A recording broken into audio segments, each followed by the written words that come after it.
Ekosistem pengelolaan satu data pendidikan itu sangat komprehensif, Bapak dan Ibu sekalian, dari mulai sub ekosistem entry data yang dilakukan oleh satuan pendidikan, dari mulai PAUD sampai jenjang pendidikan tinggi, kemudian dilakukan integrasi data, validasi data oleh Pusdatin, sampai pengelolaan data induk yang kemudian juga digunakan secara dengan via eksternal maupun internal untuk kegiatan memformulasikan kebijakan, melakukan evaluasi kebijakan, sampai melakukan pelaksanaan berbagai kebijakan dan sekaligus pemantauan dan komunikasi bagaimana program-program atau kebijakan yang dilaksanakan oleh pemerintah bisa bermanfaat untuk masyarakat luas. Data-data sangat lengkap untuk data pendidikan, data kebudayaan, dan juga data bahasa.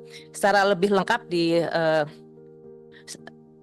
utarakan di dalam slide 7. Jadi seperti data pendidikan saja ada dari tingkat satuan pendidikan, seperti misalnya ketersediaan fasilitasnya, gurunya, tenaga kependidikannya, peserta didiknya, by names, itu ada semua informasinya di dalam data tersebut. Kemudian juga termasuk informasi proses pembelajaran dan hasil pembelajaran yang sekarang diperoleh melalui data salah satunya asesmen nasional. Kemudian ada juga data penelitian, data pengabdian masyarakat, ada data kebudayaan juga cukup kompleks dari data-data objek pemajuan kebudayaan sampai juga data sarana prasarana kebudayaan, plus data bahasaan dan data kesastraan. Yang lebih lanjut kami informasikan terkait dengan bagaimana proses entry sampai verifikasi data. Jadi kalau untuk data pendidikan itu ada data berjalan, Bapak Ibu, setiap saat itu bisa dilakukan perubahan, penyesuaian dimulai dari satuan pendidikan. Jadi yang namanya yang Bapak sering kali disebut oleh Bapak dan Ibu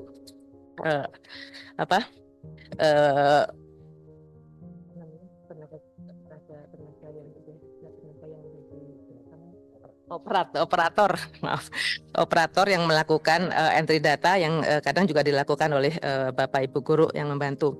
Kemudian dimasukkan, dilihat oleh produsen data, dalam hal ini di Dapodik yang dikoordinasikan oleh Ditjen PAUD Dasmen, kemudian PD Dikti yang dikoordinasikan oleh Ditjen Dikti-Ristek.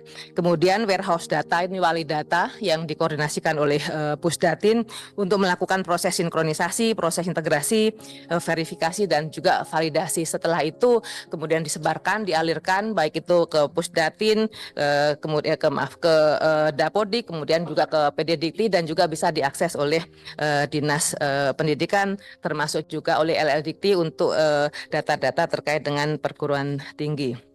Kemudian bagaimana dengan penyimpanan data, Bapak dan Ibu sekalian? Untuk data Dapodik dan PD Dikti kebetulan datanya ada di dalam data centers yang ada di Pusdatin di Ciputat. Jadi datanya aman, kemarin Bapak tidak masuk di dalam data yang sempat hilang di PDNS 2. Kemudian pemanfaatannya data untuk berbagai hal yang seperti yang saya sampaikan tadi, ada di portal data, ada layanan digital, dan sebagainya. Berikutnya, ini contoh saja sebagian data yang diintegrasikan dengan kementerian yang lain, dengan Kemdagri, itu untuk kebutuhan pemadanan data NIK dan juga pemanfaatan kode wilayah. Kemudian Kementerian Agama untuk integrasi data untuk EMIS. Kemudian data Kementerian Keuangan untuk pemanfaatan data untuk proses verifikasi dan pemberian dana DAK, termasuk juga sebenarnya untuk data kita sebut MOLEK untuk memonitor data penyerapan anggaran yang bisa dilakukan juga real time. Kemudian Kementerian Sosial untuk pemadanan untuk calon penerima KIP, KIPK berdasarkan data DTKS, data terpadu kesejahteraan sosial. Kementerian Kesehatan ini sejak adanya COVID-19 kita melakukan integrasi data dengan Kementerian Kesehatan untuk memantau proses imunisasi, dan bahkan sekarang juga digunakan untuk mengidentifikasi pelaksanaan health check up oleh puskesmas yang dilakukan untuk guru dan juga anak-anak usia 15 tahun ke atas. Kemudian dengan BKN untuk integrasi data kepegawaian untuk guru di satuan pendidikan dan juga untuk organisasi dan unit organisasi BKN. Kementerian Pertanian kita integrasikan data-data untuk pendidikan kedinasan di bawah Kementan. Ada juga Kementerian Ketenagakerjaan, ini lebih banyak untuk integrasi data tracer study dengan perusahaan-perusahaan yang menerima tenaga kerja. Kemudian dengan Dinas Pendidikan tentunya karena backbone pengaliran Dapodik dilakukan oleh Dinas Pendidikan. Kemudian juga dengan KPK integrasi data untuk aplikasi Jaga Sekolah. BPS banyak sekali kita lakukan untuk integrasi data-data karena BPS melakukan berbagai survei yang dilakukan setiap tahun. Kemudian juga data untuk seleksi masuk perguruan tinggi. Pemanfaatan aliran data, mungkin Bapak Ibu sangat familiar dengan program kegiatan ini karena ada verval yang dilakukan untuk program-program seperti BOS dan sebagainya. Nah, untuk pemanfaatan data ini timeline-nya beda-beda antar satu program dengan program yang lain. Dari ada yang misalnya BOS pada bulan-bulan tertentu baru dilakukan penarikan, berbeda dengan program-program PIP. Kemudian berikutnya terkait dengan penggunaan data yang lainnya. Ini sejak berarti 12 tahun yang lalu Bapak dan sekalian, data Dapodik itu sudah sangat digunakan untuk banyak sekali kebijakan di kementerian, dari mulai PPDB yang sudah digunakan untuk 23 provinsi dan 115 kabupaten kota. Memang belum semua Pemda menggunakan server to server akses ke Dapodik untuk PPDB. Ada yang masih pakai data yang ada di server Pemda seperti yang saya sampaikan tadi. Kemudian ada juga yang masih offline. Kemudian untuk seleksi penerimaan mahasiswa baru sudah menyasar sekitar 3,5 juta siswa. Ini tidak hanya yang lulus pada tahun tersebut, tapi juga tahun sebelumnya karena masih dimungkinkan lulusan tahun sebelumnya untuk mendaftar kembali. Kemudian mencakup 49.000 satuan pendidikan. Begitu juga untuk program-program yang lain seperti bantuan operasional satuan pendidikan, tunjangan guru, PIP, penetapan DAK fisik, semua basisnya menggunakan Dapodik. Oleh karena itu kami juga terus melakukan sosialisasi, memastikan bahwa satuan pendidikan melakukan updating data secara baik dan juga tepat waktu sehingga tidak terjadi keterlambatan di dalam melakukan pembaharuan data.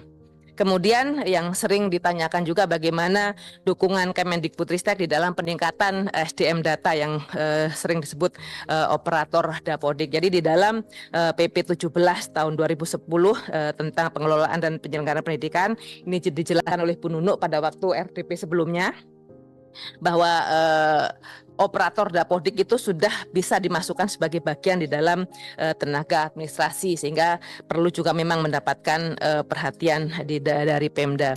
Dan juga tenaga administrasi dan tenaga kependidikan menjadi bagian di dalam pemenuhan SPM, sehingga memang Pemda harus juga harus memperhatikan betul tentang ketersediaan tenaga tersebut. Kemudian bagaimana hal yang lainnya di dalam Juknis BOS, mereka juga diperhatikan. Jadi komponen pembayaran honor juga dapat diberikan untuk mereka, Bapak dan sekalian. Kemudian terkait dengan SPM pendidikan melalui penyediaan referensi kegiatan penganggaran, koordinasi, perencanaan, supervisi dan evaluasi layanan di bidang pendidikan juga diberikan perhatian. Kemudian dukungan teknis juga diberikan perhatian. Bagaimana ke depannya? Ini yang kita usulkan adalah penambahan ketentuan tentang tugas tambahan operator Dapodik yang juga yang dikerjakan oleh pendidik sebagai tugas tambahan yang dapat diekuivalensikan dengan beban kerja pendidik.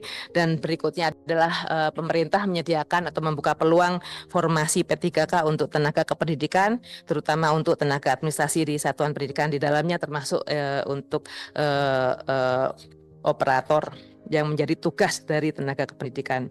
Kemudian kita juga melakukan upaya-upaya untuk meningkatkan kualitas pendataan, khususnya dalam kebijakan penghitungan perencanaan dan pengelolaan anggaran pendidikan. Jadi kualitasnya harus baik sehingga kami lakukan betul-betul pengukuran indeks kualitas data dari mulai halaman berikutnya, kelengkapan datanya, validitas data, pemutakhiran data, dan hal-hal yang lain. Kelengkapan data kita sudah, penilaian kita sudah sampai 89%, validitas data 78%, dan pemutakhiran data sudah di 84,7%. Kita juga mengupayakan memperkuat peran unit pelaksana teknis kita di daerah untuk bisa memastikan data-data menjadi semakin valid lagi, semakin berkualitas lagi. Baik UPT yang ada di bawah PAUD Dasmen, baik UPT yang ada di bawah GTK, balai atau balai besar guru penggerak, maupun UPT yang ada di vokasi. Kemudian kita juga berupaya terus agar Pemda betul-betul memperhatikan juga peningkatan kualitas data dengan melakukan berbagai verifikasi dan validasi data. Berikutnya Bapak dan sekalian, kami sampaikan terkait dengan data-data yang terkait dengan PDN kemarin. Kami sampaikan bahwa pada tanggal 28 Juni 2024 lalu kami melakukan koordinasi dengan Kementerian Komunikasi dan Informasi untuk memastikan data-data yang ada di Kemdikbudristek, dan kami mendapatkan informasi memang data backup tersebut